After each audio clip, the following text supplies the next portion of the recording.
If you're a salon or spa owner, cosmetology school gave you the skills to serve clients, but it didn't prepare you to run a business.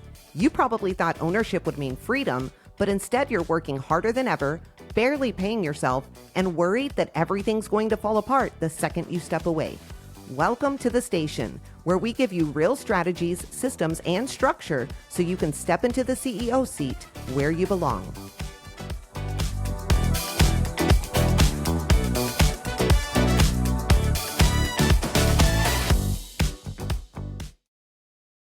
Hey friends, welcome back to the station. This is the podcast for salon and spa owners who want to build a business that doesn't just look good on the outside, but actually supports the life that you want to live. I'm Bree, founder of the Beauty Biz Agency, and I've got my amazing co-host, co-founder, and bestie here with me today. Hey girl, how are you? Hello. Doing good today. Awesome. So good to see you, Chandra. You too, always. All right. So one of the biggest debates in our industry over the last few years has been this. Should I go deskless or should I keep my front desk? I think every time this topic comes up, people just get fired up for some reason. Some owners swear the front desk is outdated and they say everything should be automated or even handled at the chair. Others will tell you that their front desk is the heartbeat of their business and that they couldn't survive without them. Honestly, I get why it's such a big conversation. The salon front desk used to be where absolutely everything happened. It was the command center per se. But now we have online booking, we have tech systems, we have stylists who can do checkout from their phones. I think that role just looks completely different.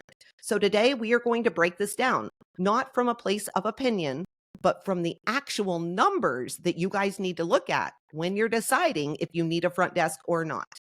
Because whether you are deskless or not, what really matters is how that part of your business is performing. That's the only thing that matters. Is it generating revenue or is it quietly costing you thousands of dollars? You ready to get into this, Chandra? Yep, I think this will be a good one. For sure. Now, before we dive into the numbers side of this conversation, we want to share with you a story about one of our members because this story says everything about what it looks like when your business finally starts working for you instead of constantly depending on you. She's been a salon owner for over 20 years. She's lived through every version of ownership, those seasons where you're fully behind the chair and holding everything together by sheer willpower, and the seasons where you're finally trying to lead, but the systems just aren't strong enough to really back you up yet. A few months ago, one of her longtime stylists gave notice, and normally that would have sent her right into this panic spiral that we've all probably lived before, just trying to figure out how to replace the income, how to reshuffle the schedule, and how to keep everyone else from completely falling apart and freaking out. But you know what, guys? When this happened this time, she handled it completely different. She came to us excited and super thankful and said, guys, for the first time in 20 years, I didn't panic when the stylist turned in her notice because I knew everything was already built and I had a proven plan that I was able to follow. She had a clear hiring process, an onboarding flow that didn't live in her head. It was actually written down and on paper, training guides that were already in place, and a leadership rhythm that kept things moving consistently. So instead of reacting to this situation, all she did was follow her systems. It was super simple. She posted the hiring ad, she interviewed from her hiring checklist, she extended an offer, and then she plugged that new stylist straight into her onboarding plan. And here's the part that excited Chandra and I the most. 30 days later, that stylist, she was already generating revenue. She wasn't still shadowing. She wasn't still getting used to things. She was actually producing. I remember this member telling us this is the first time that I've ever felt like my business was able to support me instead of the other way around. Chandra, I love this story. It's one of my favorites because that's what real systems do. They give you freedom. They make it possible to lead with clarity instead of reacting from that stressful point that we all tend to react from. We both watched this transformation happen up close. We coached her through it. 20 years of ownership, and it finally clicked. What stood out to you most watching her step into this level of confidence and leadership? I mean, I think her surprise in herself and that it actually works. Like, I think she was so surprised when this happened, and A, she wasn't panicking. And then B, she had these things to make this next person go quickly and get them moving instead of it taking forever and being frustrating and possibly losing the new person already because she wasn't organized. And so I think that just the sheer surprise and the burden that is lifted off of her or anybody when we walk them through this process, it's just amazing. It's amazing to watch. It's amazing to see. It was really cool to see her like, I'm good. I'm shocked. This works. And it's like, yeah, we didn't make it up, I promise. But that sometimes seems to be what it feels like until they experience it.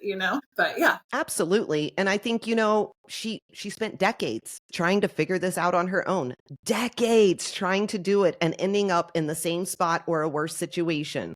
All it took was a proven plan, a proven process, things that we teach inside of our mastery program every single day that allowed her to go from panic or chaos to just simple, structured revenue generating ideas.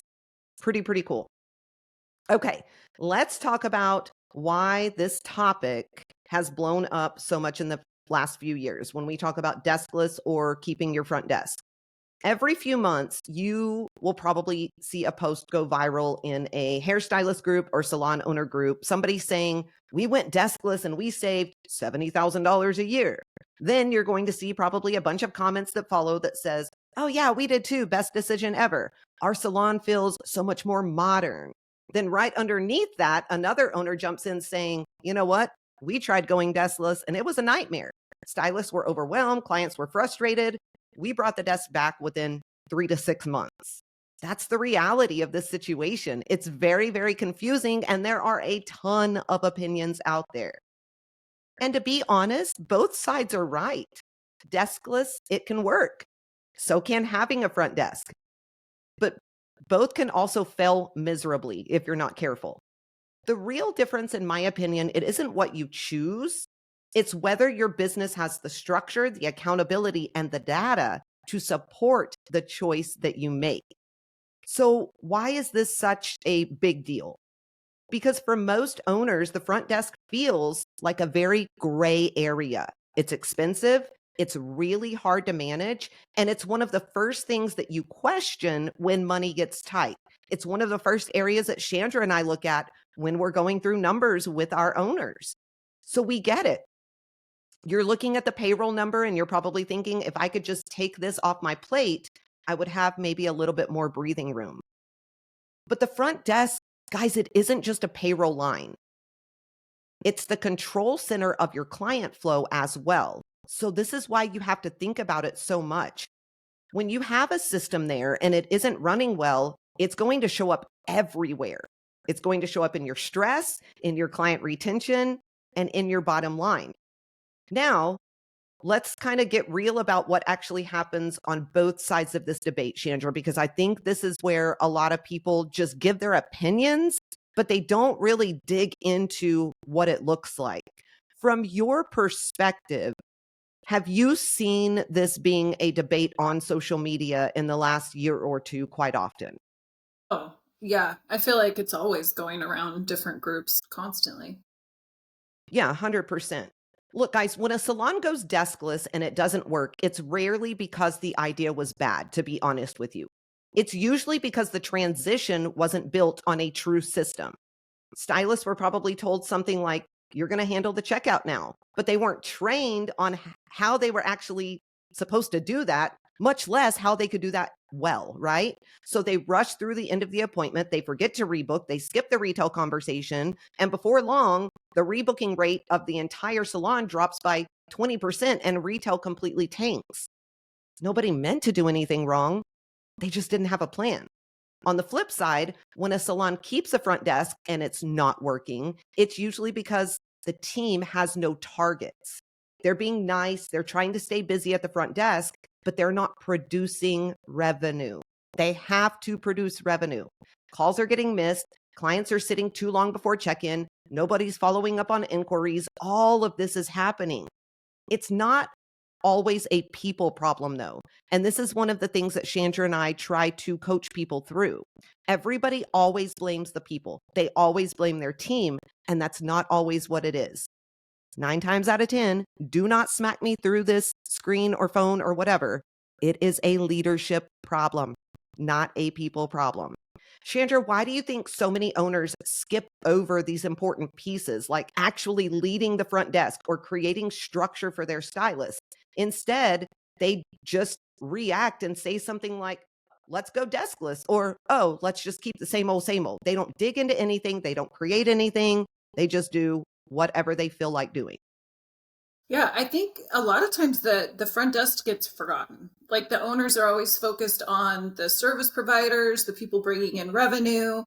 They're not training the front desk properly. They're not making sure they know what they're supposed to do. They're not giving them goals to hit. They're just kind of floundering around, and then the owners get frustrated because they're not doing their job, and then they get mad and they're paying all this money for somebody not doing their job. And so I feel like that's what happens a lot. I think a lot of times the front desk is almost like an afterthought, like we need it, but we don't really do anything with them.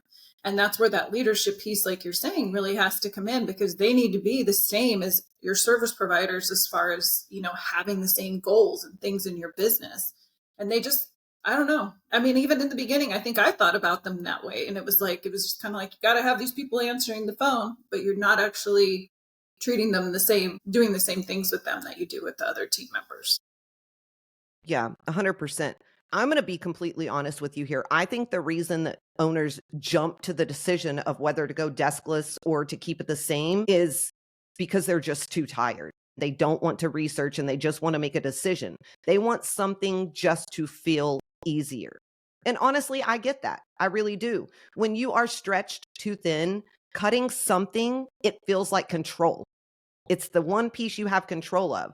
But control is never the same as clarity. Even if you're deskless, somebody still has to own the front of your business. This is a part that so many people miss. So let's walk through what is really at stake here if you just make this decision up out of thin air. If you're deskless and somebody isn't owning the front, you're in big trouble. I mean, Chandra and I have seen it. That means somebody has to be responsible for the things that Chandra said: answering the calls, confirming the appointments, greeting the guests, managing walk-ins, closing the sales, protecting the flow of the day. If your stylists are taking all of that on, it is going to have to be very defined and it is going to have to be trained in detail. Otherwise, it is going to turn into whoever's free is just going to handle it, which is going to lead to inconsistency. And I'm going to tell you guys, inconsistency costs you a crap ton of money. 100%. Clients are going to start to notice the little things: a missed greeting, a rushed checkout, an unanswered phone. Those things are going to add up to a feeling, and that feeling is going to determine whether they come back or not to your studio. Chandra, how many times have we seen owners blame marketing or blame the industry just being slow or the economy, when really it was their front end experience that lost the clients, and that's why they're not making the money that they were? Oh, yeah. I think that happens all the time. I think that front desk is kind of make or break for your business, how you go about it, whether it's deskless or there's a human. Either way, that is the front line of your business. And that's part of that guest loyalty and the guest trust, is that consistency that's happening always up there first. Yeah. Retention is always the issue, and retention starts with systems, period. If your marketing is great or if it sucks, it still comes down to retention at the end of the day. This is where we see owners lose so much. They don't even pull these numbers and realize how many people they are losing. Okay, now let's look at the other side. Let's say you've kept your front desk, but it is not producing. You have to stop and ask what you're actually paying for. That's a very, very important question, because a front desk, they should drive revenue every single day. That means measurable results. It means pre-books, it means retail, it means retention. If they are not impacting those numbers in your salon business, they are a very expensive comfort zone. That's the way I like to look at it. And I want to be really, really clear. This isn't about you guys just firing people. It's about redefining the purpose of what you're doing. If you've got great people that's sitting up at your front desk, give them the tools and the accountability that they need to become those profit drivers instead of just greeters. That's something you have to focus on. Train them on scripts, conversations, how to convert people, how to track results on a daily basis. Because if that team isn't led, they have no idea what to do, and that's not their problem. They're guessing, right? And guessing in business is going to be one of the most expensive things that you do. Chandra, if you were an owner listening right now and you're not sure whether your front desk is producing or not, what's the first question that you would ask yourself? Well, I mean, if you're not sure if they're producing, I guess it would mostly be what is their job? Like, what systems do you have in place for them? If you don't have any systems in place for them, then they're probably not helping to produce anything for the salon.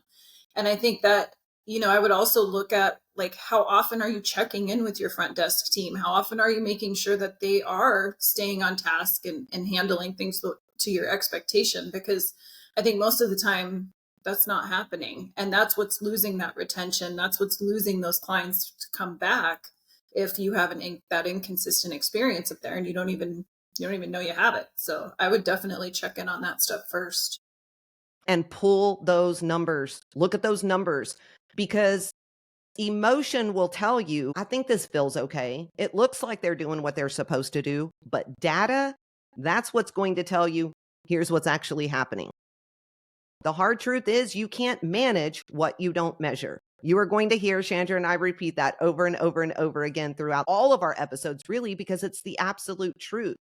If you don't know how many calls are getting missed, how many rebooks are happening or not happening, or what your retail per ticket is, you don't have enough information to decide whether your current setup is working or it's not. That's the real reason this debate, I think, keeps circling around year after year. People don't pull that important information. Owners aren't really arguing about desks. They're arguing because they're frustrated, and they're frustrated because they don't understand. They're reacting to symptoms, stress, payroll, burnout, instead of actually diagnosing the real issue underneath, a lack of defined systems and leadership accountability. That's what it boils down to. The owners who get this right, they all have one thing in common. It's one simple word, and it's clarity. They know exactly what's happening at the front of their business, who is responsible for what, and exactly how to measure it. Guys, once you know that, the decision about having a desk or not having a desk, it becomes really obvious. You don't have to just guess anymore or do what your emotions tell you because you're leading with facts. And that's what I want you to really, really understand from this conversation. The setup doesn't decide your success. The systems do. Period. Mic drop. That's just what it is. Chandra, before we move into the next part, I want to ask you this.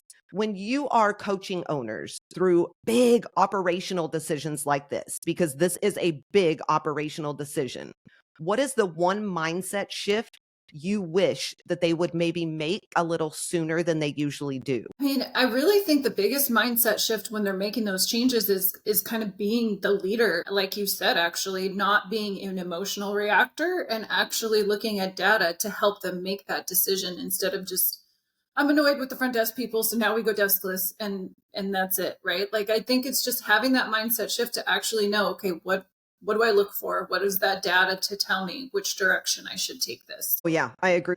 That is amazing, amazing advice. Okay, so we kind of talked about what's going on with this debate, what you really need to look at, all of those things.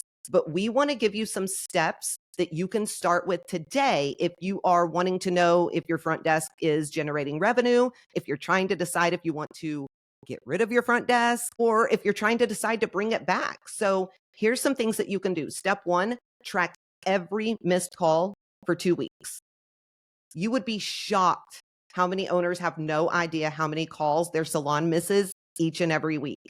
If you've got a front desk, this number shows you how well they are managing the flow. If you're deskless, this number shows you how much opportunity is slipping through the cracks. Missed calls equals missed revenue.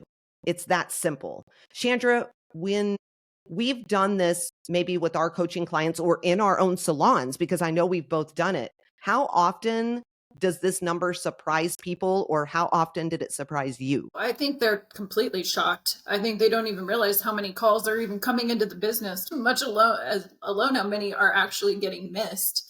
I mean, I even sometimes now, we have front desk and they'll get busy and the phone will ring to my phone if they don't pick it up in a certain time. And I do it on purpose so that I can actually see, like, how many times is this not actually getting answered? And even though it's rare, it still even happens now. Like, what's happening over there? So then, of course, like, I'm trying to figure out what's going on. But I think they're always surprised and shocked at how much lost business there is just from that one simple thing. Absolutely. It's always way higher than they think it is. And when you guys spin it a little bit and you put dollar value on it, it is so freaking eye-opening. If the average service ticket in your salon is $150, let's just say, right? And you're missing 5 calls a day, that is over $18,000 a month walking out the door, depending on your team size, right? Like, you have to think about all of that, but that could be up to $18,000 a month that you're missing out on. So the question you've got to ask yourself isn't, do we need a desk? The question is, do you have systems that are going to protect the money that you're missing out on? Step number 2, audit your rebooking rate. This is your stability number. If rebooking is low, you are going to always have to chase new clients. Whether you're deskless or not, rebooking should be happening before the checkout, minimum at checkout, every single time. If you have a front desk, it's their responsibility to close that and to do that confidently. If you are deskless, it's on your stylist, and you need to know if they're actually doing it or not. So run your rebooking reports for the last, 90 days. If your salon average is below 70%, that is a huge red flag that something at the front end of your business is completely broken. Chandra, when you see salons struggling with rebooking, in fact, we just went through this with one of our members, what do you think is usually at the root of it all? I mean, well, I think they don't have a system for rebooking. Number one is everything can pretty much be traced back to systems. And I just think they're not making it a priority. They're not training the team on how to do it. They're not training the desk on how to do it. It's like up for debate, and it should just be part of your client journey, part of your guest journey. And I think that's where they miss the boat a lot, is they're not making that a priority or making that part of that guest journey and setting those metrics around it and tracking those metrics and making sure it's getting better. So yeah. Either no one's owning it, or they're completely afraid of sounding pushy or salesy, so they just don't do it. The good news is both of these are fixable with training and with scripting and with systems, just like Chandra said. All right, number 3, look at retail per ticket. Okay, this number tells you how confident your front end or stylist are in the value of what you offer. If you've got a front desk, they should be helping close that sale as well. People don't realize this, but yes, they should be doing that. They're not just bagging the products. They're not working at a grocery store. They need to be selling those too. If you're deskless, your stylists are going to need a whole lot of confidence, timing, and language that's going to fit your brand so they can figure out how to get it inside of that guest experience that Chandra talks about. You're not just selling shampoo, guys. You are prescribing the exact thing that is going to support their results. If your retail per ticket is under $15, it is time to retrain whoever is owning that conversation at the checkout or in the chair, 100%. Chandra, how much of a difference does it make when we get this number right? Not just in profit, but in overall professionalism. I think it helps position your team back as the expert in the industry instead of them just getting it randomly. It does help your bottom line. It's going to boost your profitability, and it's going to boost your revenue overall, help you pay for any of those team members that you're paying for. So it's really, really important to be able to train them to close that sale effectively, for sure. Absolutely. And that kind of takes us into step number 4. Calculate your payroll percentage for the front desk. If you have a front desk, you should know what you're spending on it relative to your total service revenue. Okay? A healthy range is about 8 to 10%. That's it. If you're paying more than that, it doesn't automatically mean that you need to make cuts. It just means that you need to evaluate whether that role is being led to produce in your studio. So pull those numbers, look at what payroll is costing you, and then ask yourself what it's giving you in return. I think that's the simplest way to put it. Step number 5, evaluate that client experience flow. This should be done constantly in your business. This part doesn't live in your software, it lives in observation. So you have to get involved here. Watch what happens from the moment a client calls or walks in to the moment that they leave. And after that, if you have a front desk, are they greeting consistently? Is there warmth when they're greeting people? Are they maintaining eye contact? Is there a smooth flow? If you are deskless, do your stylists know how to transition from that service provider to check out smoothly? Because it's a different scenario and they can't make it feel rushed and they can't make it awkward. It's all about energy when it comes to this, I think. The front end sets the tone for your culture and for your brand experience. And if you're hearing clients say things like, you know what, I don't know who I'm supposed to check in with, or I felt like I was in the way, that's feedback, guys. And you need to take that very, very seriously. Chandra, why is this so important? I mean, I think that's going to be one of the biggest drivers in your business. So you've got to make sure that you've got that dialed in 100% and that everybody is performing it the way that you expect it to be performed. Because that, again, what we say all the time, consistency is king. You have to be consistent in everything that you do. And I think that's one of the pieces of the puzzle to really, boosting that client retention and making sure everybody's doing what they need to be doing. Absolutely. All right, step number 6. This is BBA mantra right here. Decide based on data, not emotion. After you've looked at things like the missed calls, the rebooking, the retail, the payroll, the client experience, you want to lay it all out side by side. Where are the breakdowns? What is working beautifully that you want to protect? Think about that. What is draining your time, your money, your energy that actually needs to be restructured? That's how you start making decisions with confidence. You might realize that your desk is worth every single penny because they're driving revenue and they are protecting your sanity. Or you may realize your stylists are ready to take more ownership and they are going to thrive in a deskless setup. That may work for you. Either way, you are choosing from clarity, not exhaustion, not frustration, and not just trying to save money. Chandra, if there's an owner listening right now and they feel very, very overwhelmed by these 6 steps that we gave them, what is one simple place that you would tell them to start? I mean, I would kind of start with what you're currently doing with your desk and then analyze the data for that. See exactly, is it worth it? Is it profitable? What are we missing? What's happening? Because I think that's going to tell you which direction you should go and which steps you should take next. Because if you don't even know what's happening up there, or you don't have a plan up there in place now, then I think that all of that stuff is just, you're going to have to do all of it. So I think really analyzing where you're at and then deciding exactly where you should go based on that information that we just went over. Exactly. Start small if you have to, but start somewhere.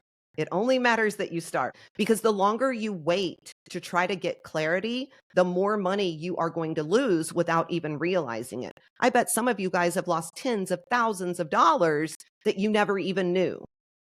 Before you start tearing things apart or making changes, though, slow down and look at what's actually happening. That's what Chandra just said, right?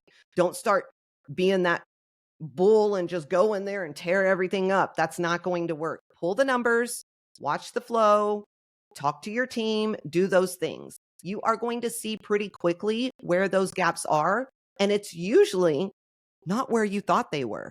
I have surprised myself many times because I thought I knew the answer, but when I really audited things, pulled the numbers and looked, I wasn't anywhere close to what I thought it was. Once you've done that, the decision is going to become just a lot clearer for you. You are going to know whether the issue is payroll, whether it's the processes, or whether it's the people that are causing the issue. And you can fix the right thing instead of just flying off the handle and making some decision that may shoot you in the foot later on. It's really important. Chandra, anything you want to add to that?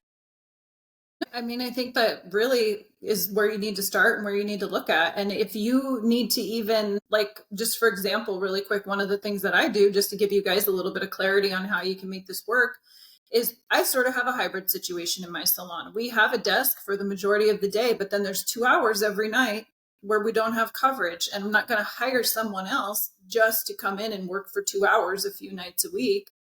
And so we've trained our team, our assistants at night to take over that part. So they go to the stations and they check people out. They make sure they're answering the phone. They make sure our guest journey is still being followed, but it can kind of take on a different life when you need it to. So I think really analyze everything that you have and see what is the best fit for your specific situation, because everybody's got a different situation. Whatever is going to make the most sense for you is the direction that you should go with it. So don't make it so complicated. Just make it simple. I feel like that's where everybody goes instantly, is they're like, I'm going to blow everything up and I'm going to start over. And it's like, you don't need to do that.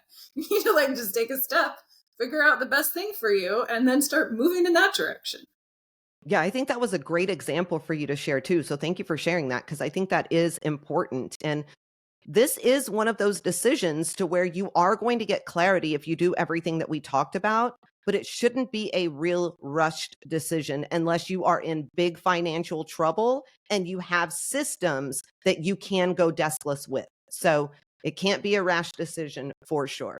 Okay, let's switch gears for just a second and jump into today's listener question. Chandra, this one says, I've got a stylist who's been with me a long time and she is absolutely amazing behind the chair, but she's really resistant to any kind of change. Anytime we update policies or systems, she gets really frustrated. She pulls back completely and shuts down. How do I handle that without losing her? Okay, so I have one of those, so I can speak to this firsthand.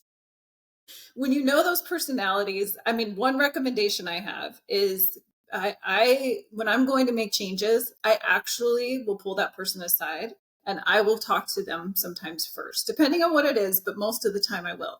And I will make sure that they feel comfortable. I'm like, okay, I'm going to do this.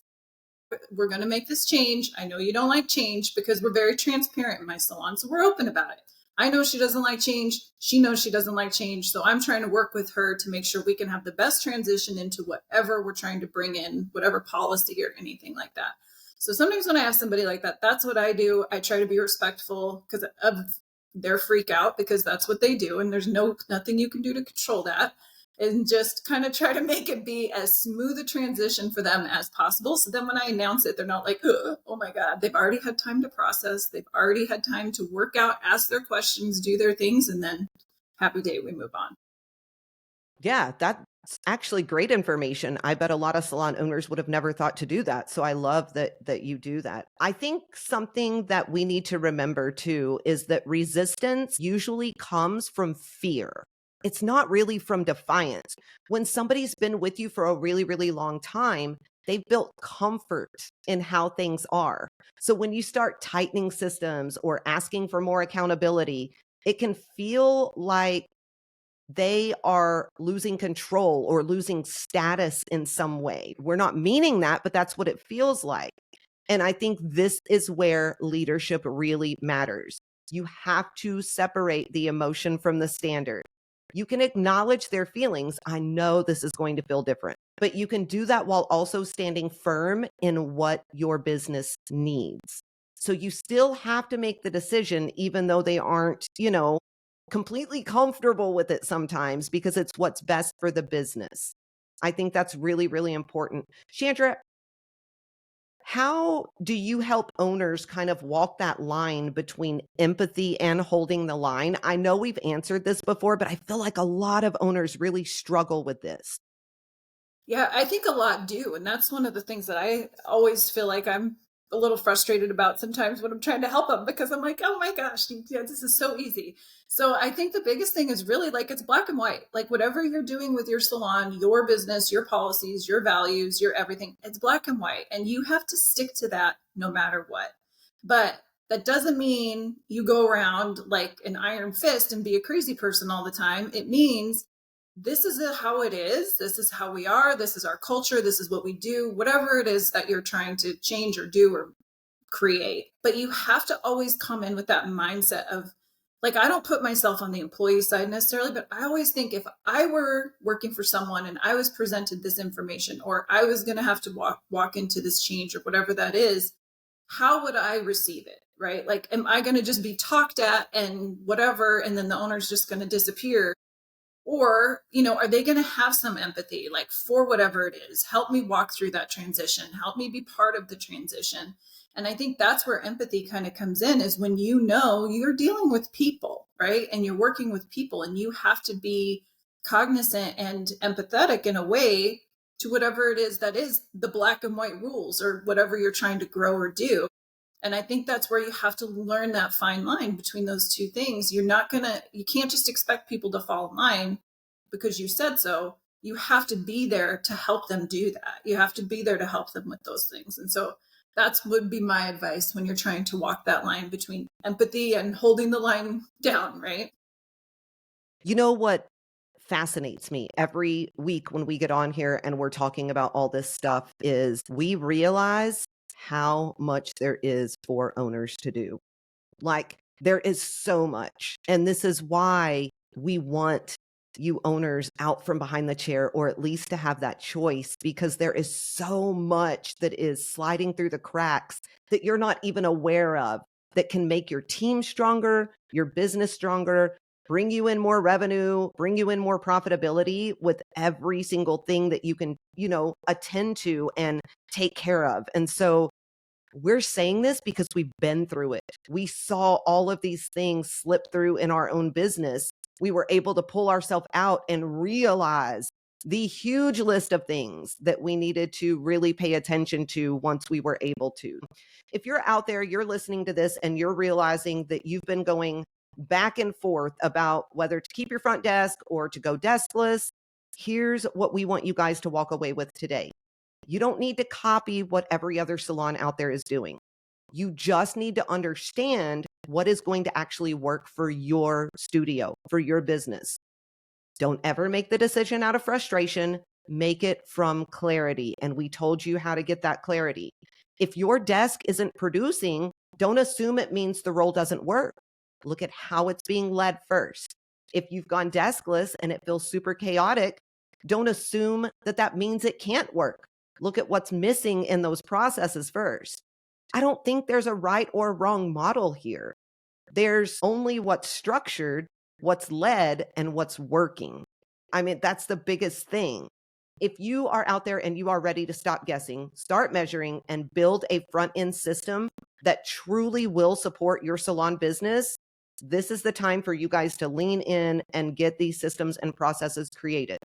Because when that part of your business runs well, everything in your life is going to get easier. Your schedule, your stress, your profit, your peace, your freedom, everything. All right, guys, if this episode helped you see things differently, share it with another salon owner who needs to hear it. Please don't forget to leave us a 5-star review so more owners can find the station.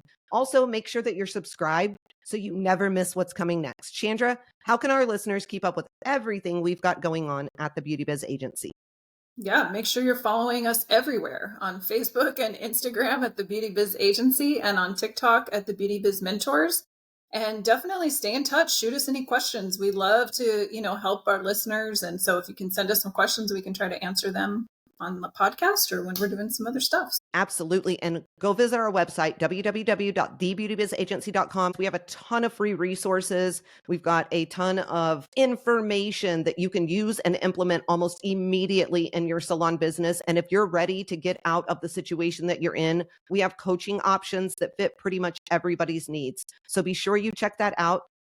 With that being said, that's a wrap for today. You've been listening to the station where salon owners stop babysitting and they start leading like the CEOs they were meant to be. Until next time, set that standard, keep your system strong, and make sure every part of your business is working for you, not against you. Now go out there, make bank, run the show, and ditch that chair. And as always, keep slaying those business goals with a whole lot of swagger.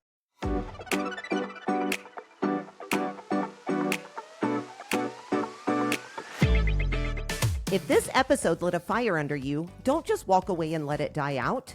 Deep down, you already know where you want your business and your life to go. And the truth is, The only thing standing between where you are and where you want to be is a real plan to get you there. That's exactly what we help you build. So if you're ready to stop trying to figure it out on your own, head to thebeautybizagency.com and book your free strategy call.